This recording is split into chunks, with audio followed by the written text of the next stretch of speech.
Estás escuchando Onda Cero Madrid Norte.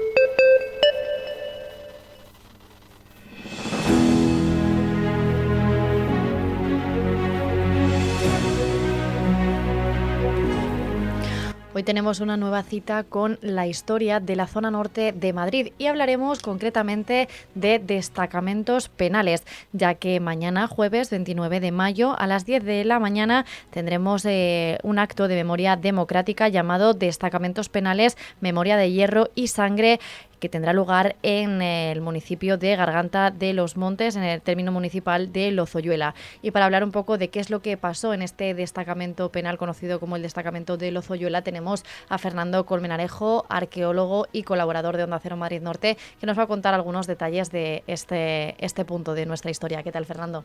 Hola, buenos días. Bienvenido. Me gustaría que nos contases un poquito en qué va a consistir el acto de mañana, que, como decimos, va con el título de Destacamentos Penales, Memoria de Hierro y Sangre, organizado por el Ministerio de Política Territorial y Memoria Democrática.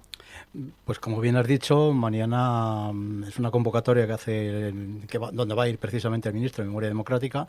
Es una iniciativa que también tomó en marcha en su momento la Delegación de Gobierno de España en Madrid, y de alguna manera, bueno, pues es un día histórico. Es un día histórico en la medida que después de más de 80 años prácticamente, pues se va a hacer justicia, reparación, se va a reconocer el trabajo de más de 6.000 penados políticos y también presos comunes que participaron en la construcción de la línea férrea del directo Madrid-Burgos. Para quien no conozca lo que es un destacamento penal o qué es lo que se hacía en estos, ¿qué es lo que podemos decir de este destacamento?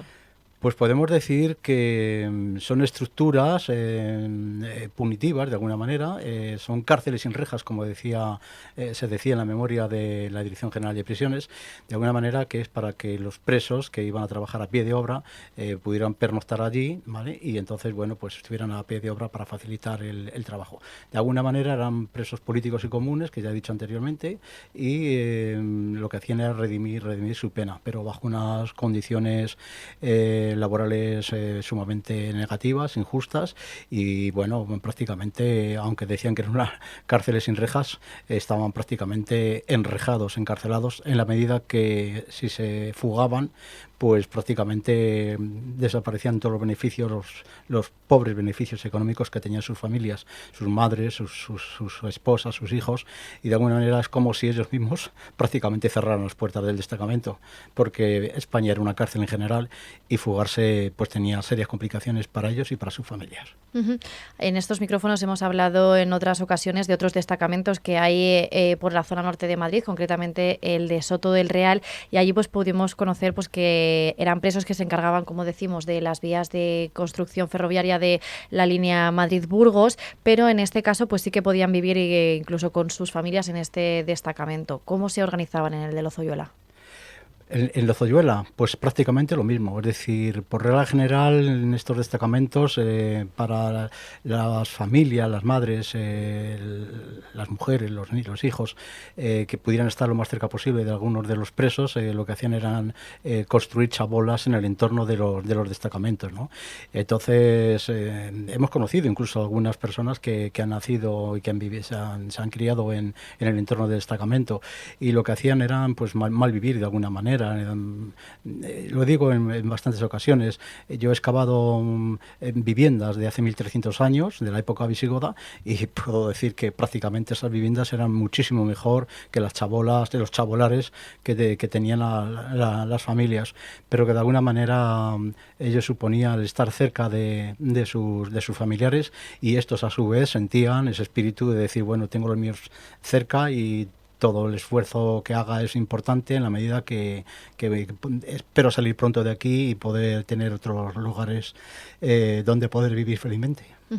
Como indicabas, era una forma de reducir la pena de prisión para los presos, tanto políticos como comunes, durante la dictadura. ¿Cuánto tiempo estuvieron activos este tipo de destacamentos? Pues puede resultar sorprendente. pero nada más acabar la guerra civil prácticamente se ponen en marcha los destacamentos penales en muchas obras, en reconstrucción en zonas devastadas, en pueblos devastados, claro, y en obras públicas, como es el caso que nos ocupa, ¿no? El ferrocarril Madrid-Burgos. Pero fíjate, empiezan en los años 40-41 y el último destacamento que se cierra en España es en 1981, que es el destacamento penal de Mirasierra, ¿eh? O sea que prácticamente ya en la democracia, y pues tuvieron 40 años o más de 40 años estos destacamentos. Bien es cierto que el mayor número de destacamentos y por lo tanto el mayor número de presos acogidos al sistema de redención de penas por el trabajo fue al principio, puedo decir, en el año 42, 43, 44. Pero 40 años que estuvieron prácticamente... Sí.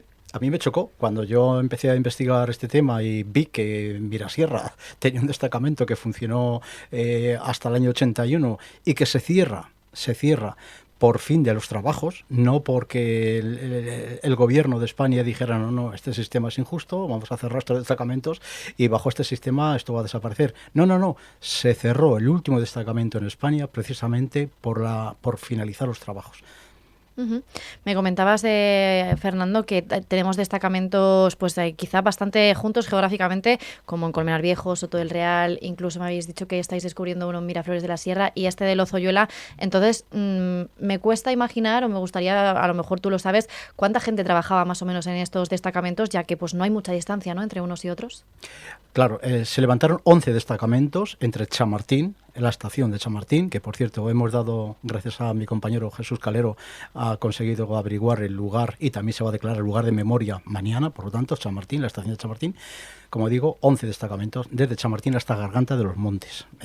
Entonces, en estos destacamentos hay unos 80 kilómetros o 70 y tantos kilómetros de distancia y se hacían en función un poco de dónde se encontraban las obras de mayor complejidad, como los túneles, los viaductos, y en esos entornos se montaban los destacamentos de diferentes empresas, desde la empresa Banús en Chamartín hasta Marcor, que estuvo en el de Garganta de los Montes, ¿no?, pasando por Elizarán, hermano Nicolás Gómez, etcétera, etcétera.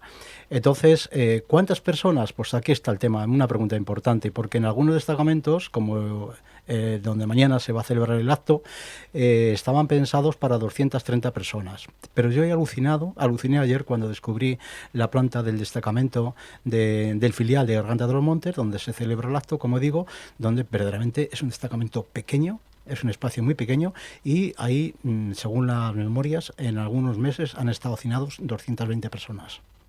Madre mía, es un número importante, ¿no? Claro, porque no solamente eso, si tú ves los lavabos, los retretes que tenían y, bueno, por supuesto, los espacios para los dormitorios, donde tenían que estar con literas desmontables, etcétera, etcétera, pues hay que imaginarse en un invierno, en un verano, en unas condiciones, en un sistema punitivo que además era una arquitectura punitiva, como digo, pues verdaderamente mala, porque se había fabricado pensando que iba a durar eso durante 5 o 6 años, el tiempo que iban a durar las obras. Entonces, digamos que las condiciones, la infraestructura y demás era sumamente, no ya antiestética, sino totalmente injusta. Es decir, que no era nada, no había, a la salud se la perjudicaba completamente. Y precisamente por eso mañana se rinde homenaje y se limpia un poco esta memoria democrática, dando el valor que tenían los presos de estos destacamentos. No sé si es un acto público al que se pueda acudir. Creo que había que haberse inscrito en una página que había facilitado la delegación de gobierno.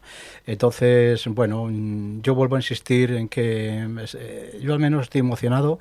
Sé que este tema es un tema controvertido, que todos tenemos nuestro sesgo, que de alguna manera rechazamos las ideas que no nos convencen, que tenemos nuestro convencimiento, pero cuando vienen ideas externas a nosotros que nos hacen replantearnos lo que pensamos y las rechazamos de por sí. Yo creo que tenemos que ser conscientes de que es un reconocimiento, que todas las víctimas deben ser reconocidas y por lo tanto para mí es importante el acto. Da igual que vayan 70 que 100 personas. El tema es que Va a ser un día histórico, como digo, porque por fin se va a reconocer la memoria, no ya de las 6.000 personas o más de 6.000 personas que estuvieron trabajando, presos políticos y comunes.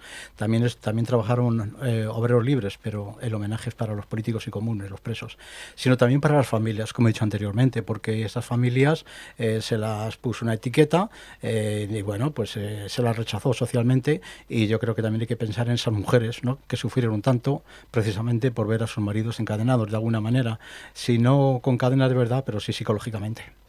Pues Fernando Colmenarejo, siempre es un gusto tenerte en nuestros estudios para profundizar un poquito más en la historia que tenemos de aquí cerca, en la zona norte de Madrid, y esperamos que disfrutes de esta cita que tenemos mañana, y nosotros estaremos muy pendientes de qué es lo que se cuenta en ella. Gracias. A vosotros, muchas gracias.